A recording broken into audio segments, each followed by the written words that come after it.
Okay, this print is on my basic uncorrupted ENDER 3. It's just your basic run-of-the-mill, no frills, out of the box ENDER 3. It's out of the box, but of course it uses a mirror because that's my preference, not the printer. Okay, this is what I chose to print on. It of course didn't come in the box. The rest of what you see is, as you see it, that's the original plastic extruder body right there, because it works. E-step still at 93, factory 93. We've got our white Bowden tube.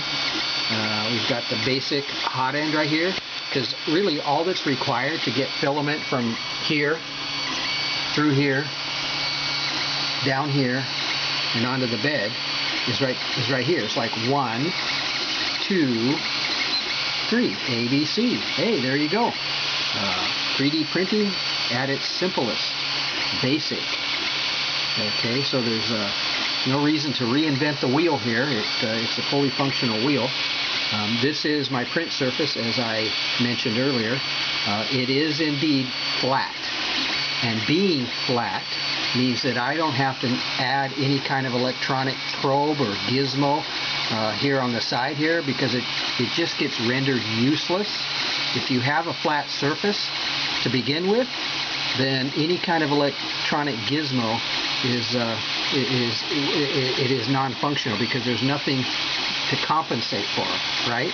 So if it's flat and you use the paper feeler gauge right here, this old school tramming tool, paper feeler gauge.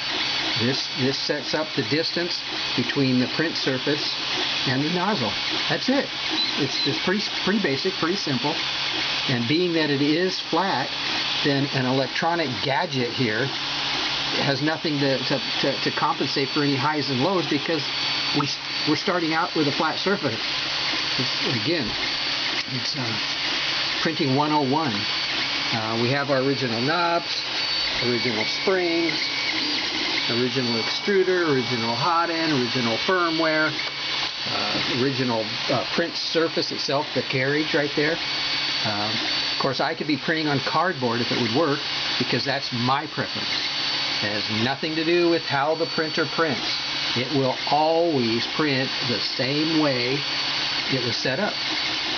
So as you can see, let's see if I can find some here. We're printing the transparent, I guess it's from Ironman, the centerpiece. This is the outer ring.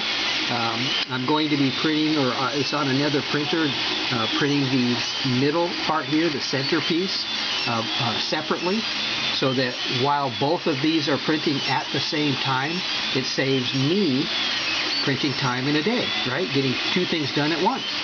All right, you can see right here, this is blue painter's tape, obvious.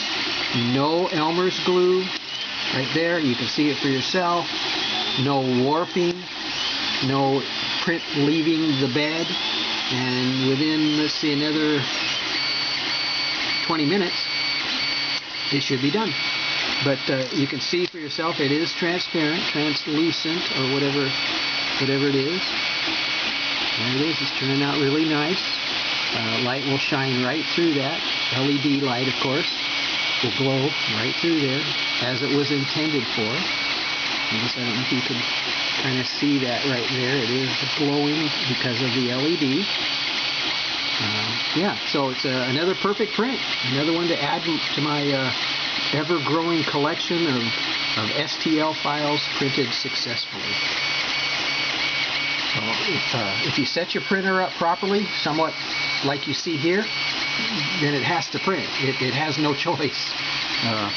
Just basic 3D printing stuff, you know, original springs set up properly, original carriage trammed properly with the paper feeler gauge, printing on a flat surface known to be flat from the factory, so that also solves the problem. Oh, let's look over here real quick. A non-heated bed. Check that out. Because my printers print in this fashion, all my printers print exactly like this, with the plastic extruder, with the white Bowden tube, with the original hot end, with the original firmware. everything that is printing now it was set up originally from when I assembled the printer. Okay. Again, the mirror could be that magnetic mat. It could be that PEI mat. It could be, like I say, a piece of cardboard, which is not considered an upgrade, update, or anything to the printer function itself. This will always function like this, whether I use this mirror or not. Okay, so it's not changing the mechanics of the printer. It's mechanically, the stepper motors are running exactly the same way. The speed, the temperature, it's all the same. The only difference, I don't heat the bed. I've never heated the bed, never will heat the bed. I don't need to heat the bed. There you go, proof. 210 on the nozzle right there. 0 is the set point, so it's at room temperature right now. The print is almost done. You can kind of see right there. A few more minutes left, about three minutes or so. But there we go. Happy stress-free printing is what I always say. My only problem is finding things to print. So again, this particular model is a 2-part print, and the 2 pieces will come together and they will indeed be a translucent Ironman center glow thing. Great. Happy printing.